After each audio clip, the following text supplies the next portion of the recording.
Hey, this is Dominic, and this is your home for the cutting-edge conversations on optimizing your personal performance, lighting up your sex life, and living a purpose-driven life of your own design. These are the topics that Dominic and I have both struggled with in our own lives and still don't always get right. This is Brian. Welcome to the Great Man Podcast. You have three types of people in your life, but only one of them will push you to becoming a better person.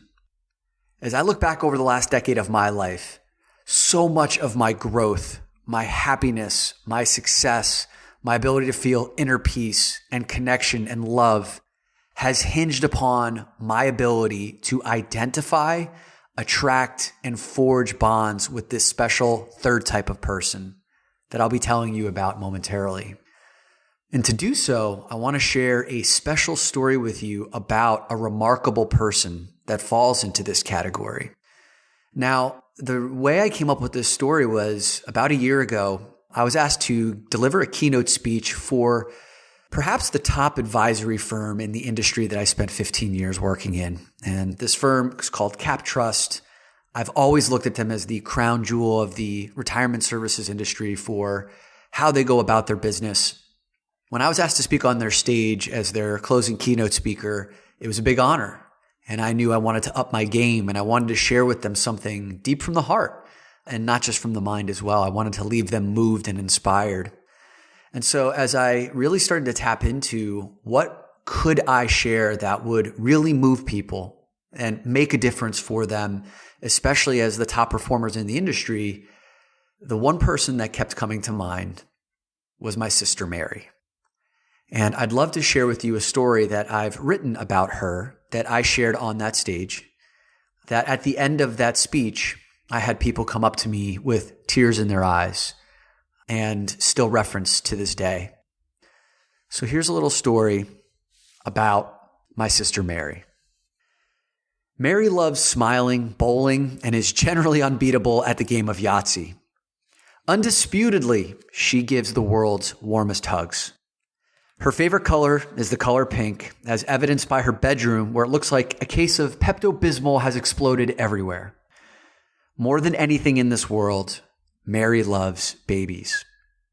In family circles, she's known as the baby whisperer, as no crying baby has ever outlasted my sister's patience or calming embrace.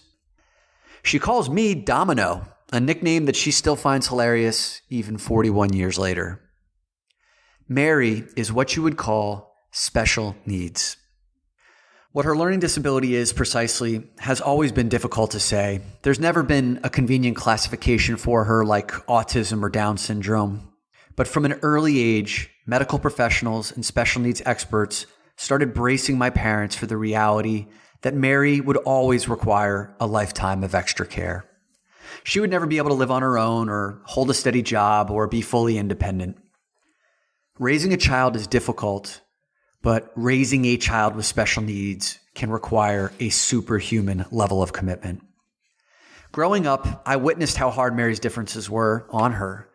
Mary was a grade above me, and from kindergarten to sixth grade, we went to different schools. She went to Smith School, which was a public school, and I went to St. Paul's, which was a Catholic school. So I didn't get a chance to witness her hardships firsthand, but instead, I'd see her when she came home. Kids can be tough. More than a few times, Mary would come home despondent, sometimes even in tears. She'd be teased for talking to herself in the hallways or looking disheveled or eating alone because no one wanted to hang out with her. And teachers could be tough too. Mary split her time between mainstream and special education classes, and during parent-teacher conferences, mainstream teachers were quick to point out Mary's limitations and low future ceilings, even though they were probably just trying to prepare my parents for the reality of the future.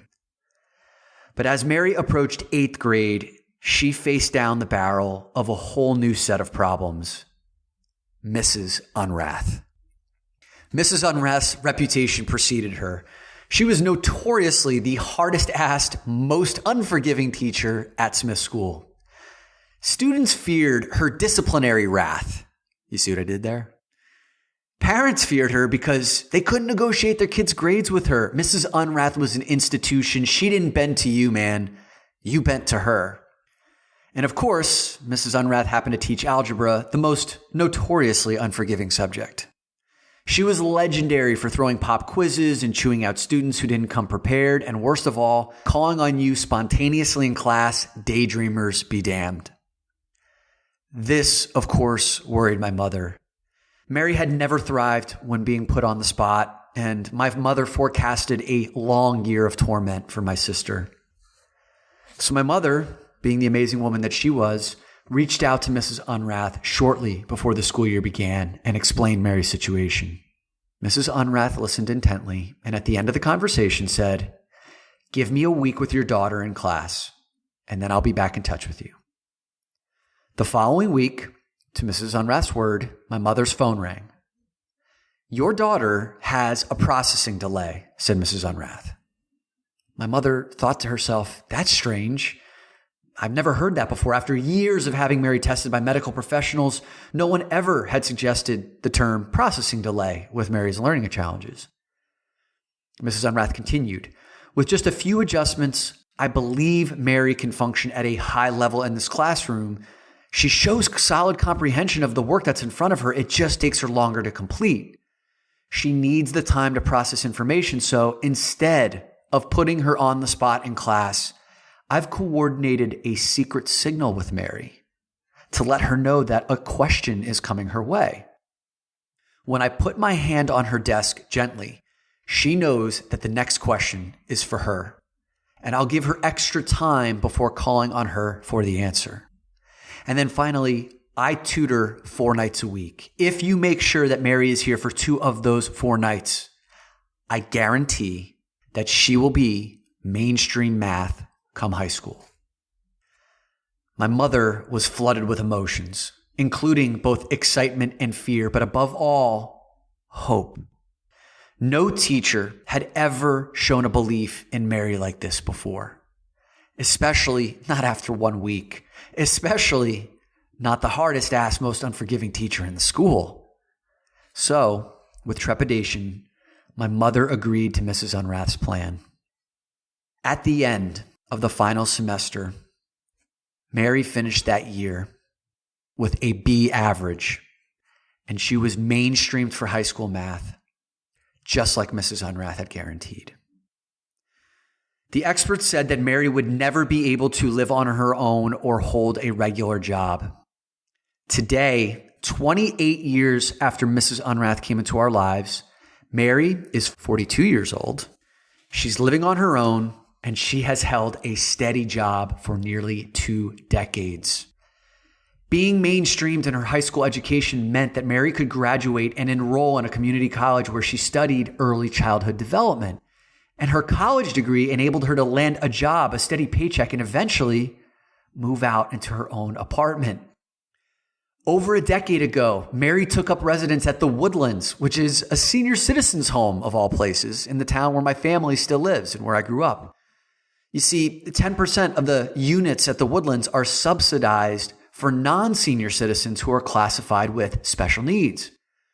And what at first seemed like an odd pairing, Mary couldn't have landed in a better place because she has finally found a community of people who embrace her.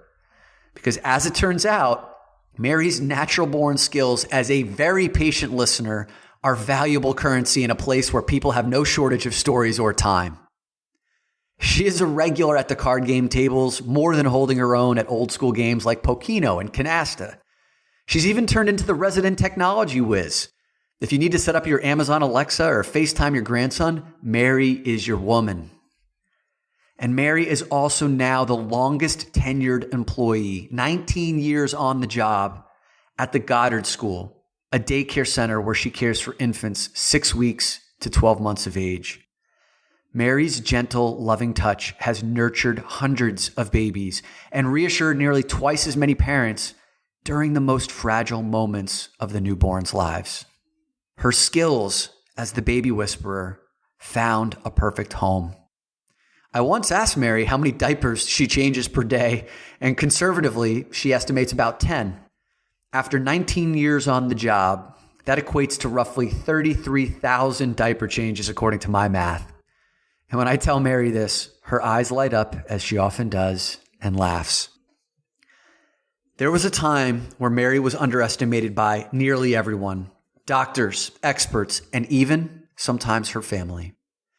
It took the intervention of one special educator, Mrs. Dorothy Unwrapped, to step in and see the potential in Mary that everyone else overlooked.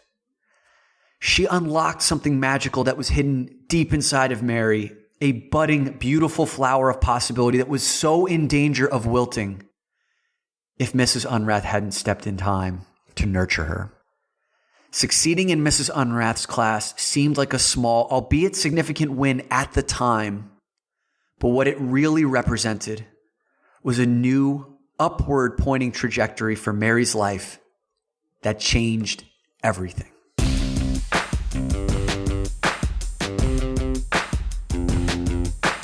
There are three types of people in your life, and only one of them is like a Mrs. Unwrapped was to my sister Mary. The first type of person in your life relates to the then version of you. These are the people who cling to an antiquated version of who you once were. They themselves are likely stuck in the past and don't want to acknowledge the who you've become today. Your progress is threatening to them because it may mean leaving them behind. The second type of person in your life relates to the now version of you. These are the people who see you as you are today, your current title, how you look physically, your marital status, financial status, the social circles you belong to, etc. These are the people who are potentially supportive of who you are today and may even encourage some evolution as long as it's incremental.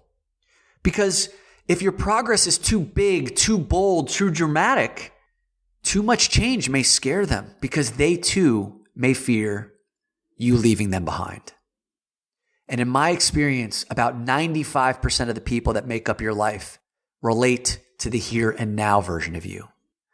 But the person that we are most interested in, that I am challenging you to go out and find, is this third type of person, the Mrs. Unwrapped to my sister Mary, the person who relates to the highest version of you. This is that rare breed of person who sees past your present day and calls you to a higher standard. This is the person that won't be fooled by your BS when you're mailing in a B+ into the rest of the world that looks like an A. They can see that shit and they will call you on it. They know. This is the person that can see a higher version of you than you can see yourself because you're stuck in the weeds and you're encumbered by failings of the past or insecurities or blind spots that you don't know about.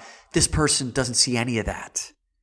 They see something bigger than you are today. And in my experience, we cannot rely upon luck or fate the way that my sister Mary had it by ending up in Mrs. Unwrapped's class, because people go an entire lifetime without having that special person in their life that calls them to a higher standard. You have to go out and find that person, those people in your life. Like I said before, as I look back over the past decade of my life and I see the growth, the evolution, the success that I've had, the ability to find inner peace with myself, to confront some of the demons in my life, to battle addiction, to find love and intimacy, that hinged upon my ability to build an arsenal, a community, an environment where I have an abundance of these number 3 highest version seeing people in my life. This can come in the form of hiring a coach. It can come in the form of going on a workshop and retreat of other like-minded people who are doing inner work, who want to find the highest version of themselves as well. It could be joining a men's group. But what it cannot be is by accident. You cannot continue to drift through life and hope that you will find a Mrs. Unwrapped who sees the highest version of you. So I want to leave you with a challenge. And the challenge is to take 60 seconds and to identify the people in your life right now that truly speak to the highest version of you, that don't put up with your BS, that call you to a higher ground than you even think you're capable for, right now.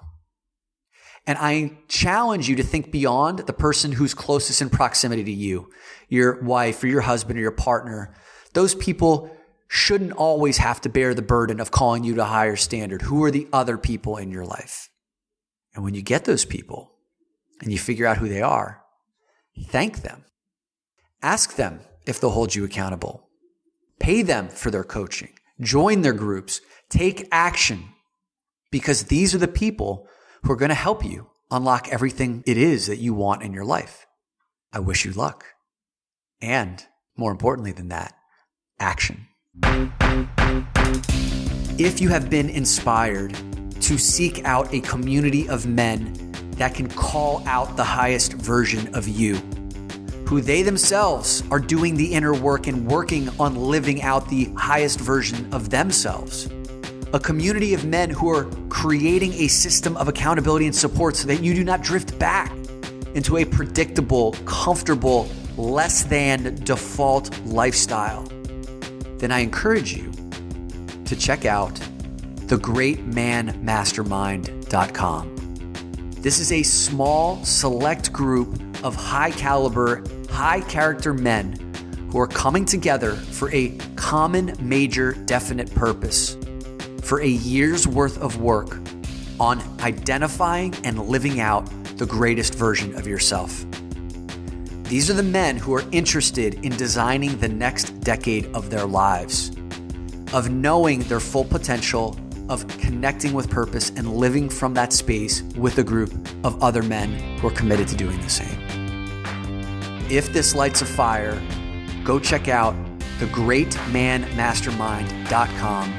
And when you're ready, there's a tab on there that says Take Action to schedule a call with me to see if you're ready to take the next step.